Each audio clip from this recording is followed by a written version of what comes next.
नमस्कार। Commodity morning podcast में आपका स्वागत है। आज शुक्रवार 16 अक्टूबर।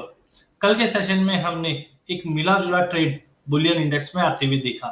हमने देखा दिन के सेशन में एक गिरावट रही, जो डाउन साइड में हमने करीबन 15,350 15,300 तक के भी लेवल छूते हुए देखे। But later in the day वापस हमने रिकवरी आते हुए देखी और प्राइजेस ने थोड़ी बहुत बढ़त लेते हुए 15,525 के करीब क्लोज होता हुआ दिखाई दिया। आप अगर देखेंगे पिछले एक हफ्ते में मार्केट में मोमेंटम जरूर है, बट एक दायरे में अटक चुका है। सोने में भी हमने देखा 50,000 के नीचे नहीं जा पा रहा, 51,000 के ऊपर सस्टेन नहीं कर पा रहा है।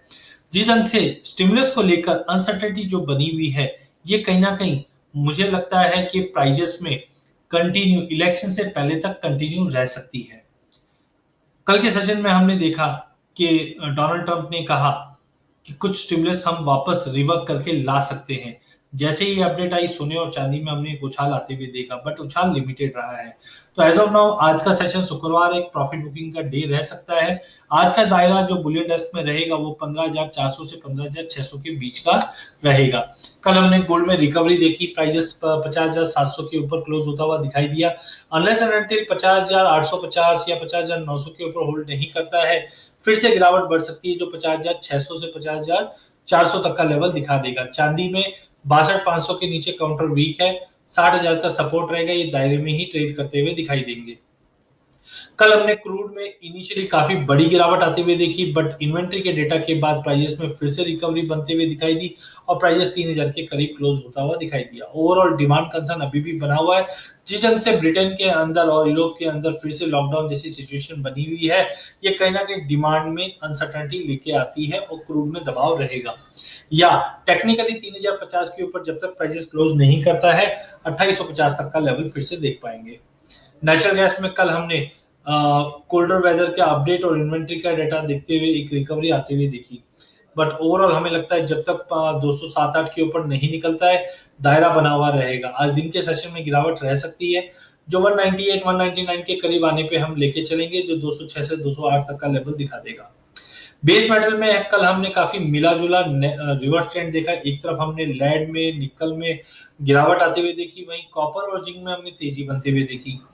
As of now mix trend बना हुआ है। जिस ढंग से कॉपर में हमने देखा कि इंपोर्ट और डिमांड जो है वो इंप्रूव हो रही है, सप्लाई भी थोड़ा सा रिस्क दिखा रहा है चिली से, जिसके चलते प्राइजेस को सपोर्ट मिला।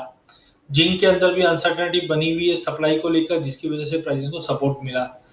निकल में हमने देखा स्टेनलेस स्टील और आयरन ओर की डिमांड के चलते एक दिन पहले हमने काफी बड़ी तेजी आती हुई देखी, उसके बाद कल प्राइस अपने आप को एडजस्ट करते हुए दिखा। आज शुक्रवार है, शुक्रवार के सेशन में जनरली हम एक प्रॉफिट बुकिंग देखते हैं। तो मॉर्निंग में एलएमई पे थिंग्स हैव बीन नेगेटिव, जहां हमने लेड, एल्यूमिनियम, कॉपर, जिंक, इनमें हमने नेगेटिव ट्रेड बनते हुए देखा और निकल थोड़ा पॉजिटिव दिखाई दे रहा है। इंटरनेशनल में गोल्ड अपना 1912 के करीब ट्रेड कर रहा है। जब तक 1920 के ऊपर क्लोज नहीं करता है, दायरा बना हुआ रहेगा, जो 1880 से 1920 का दायरा रहेगा। चांदी में 23 से 25 का दायरा बना हुआ है, जबकि डब्ल्यूटीआई क्रूड ऑयल 4150 से 3950 का दायरे में ट्रेड करती हुई दिखाई देगी। नेचुरल गैस में हमने कल रिकवरी देखी। आज प्राइसेस फ्लैट है, बट 200 के करीब मिले तो लेके चलना चाहिए। विक्स इंडेक्स में गिरावट है, जिसके चलते इक्विटी मार्केट को सपोर्ट मिला हुआ है। डॉलर इंडेक्स में तेजी जरूर है, बट 94 का लेवल सस्टेन नहीं कर पा रहा है। शाम के डेटा पॉइंट की अगर बात करें तो यूएस से इंपॉर्टेंट डेटा रिटेल सेल्स और कोर रिटेल सेल्स का डेटा आना है, जो मिक्स रहना है। कोर रिटेल सेल्स में तो गिरावट है, जबकि रिटेल सेल्स में थोड़ी बहुत बढ़ोतरी मिल सकती है। इंडस्ट्रियल प्रोडक्शन का डेटा अच्छा आता हुआ दिखाई दे रहा है। आईएमएफ की मीटिंग है, जो कहीं ना कहीं डॉलर को थोड़ा सपोर्ट करता हुआ दिखाई दे रहा है। अगर डॉलर में तेजी है तो सोने चांदी में गिरावट देखने मिल सकती है। एमसीएक्स बुलडेक्स की बात करें तो प्राइस 200 डे मूविंग एवरेज के करीब जाने की कोशिश करेगा। जब तक 15,620 के ऊपर नहीं निकलता, ट्रेंड साइडवे टू नेगेटिव रहने की उम्मीद है। वहीं कॉपर 200 डे मूविंग एवरेज के ऊपर होल्ड है, बट हमने पहले भी देखा 530-32 के ऊपर प्राइस कभी सस्टेन नहीं कर पाया है। तो अनलेस अनटिल 532 का लेवल नहीं तोड़ता है, पॉसिबिलिटी हम फिर से 200 डे मूविंग एवरेज के करीब, मतलब 522 के करीब आ सकते हैं। अधिक जानकारी के लिए आप हमारा YouTube चैनल सब्सक्राइब कीजिए। इस चैनल में हम आप तक इक्विटी, कमोडिटी, करेंसी के अपडेट टाइम टू टाइम लाते रहेंगे। वीडियो पसंद आने पे इसे लाइक और शेयर जरूर कीजिए। धन्यवाद।